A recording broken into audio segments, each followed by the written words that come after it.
È consentito lo spostamento individuale per attività motoria e attività all'aria aperta, anche con bicicletta e altro mezzo, in tutto il territorio comunale di residenza o dimora, con divieto di assembramenti e con obbligo di rispetto della distanza di 1 metro tra le persone, salvo quelle accompagnate quando minori o disabili o non autosufficienti, utilizzando mascherina, guanti o comunque garantendo l'igiene. Vuol dire che si esce di casa. Era uno tra gli annunci più attesi ed è arrivato con la nuova ordinanza della Regione, annunciata a sorpresa dal presidente Zaia nella sede della Protezione Civile di Marghera. Dopo 2 mesi di quarantena si può finalmente uscire all'interno dei confini del proprio comune. Contrariato dall'ultimo decreto del governo, che peraltro su questo punto non appariva chiaro, Zaia non si è fermato qui.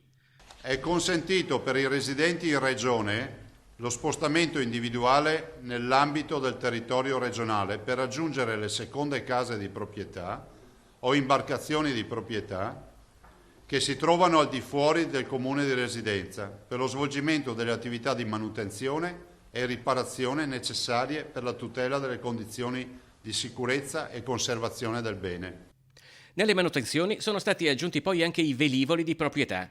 Alla vendita di alimenti per asporto, ad esempio in bar e ristoranti, l'ordinanza aggiunge quindi la vendita di cibo per asporto tramite veicolo senza uscita di passeggeri. Obbligo per tutti, nelle attività economiche e sociali, di distanziamento di 1 metro, guanti, mascherine e igienizzanti. L'ordinanza della Regione vuole anche fare chiarezza sui tanti dubbi lasciati dal decreto governativo, come quello dei congiunti raggiungibili dal 4 maggio. Chi sono? Secondo fonti di Palazzo Chigi, non solo parenti, affini, coniugi e conviventi, ma anche fidanzati e non meglio precisati affetti stabili.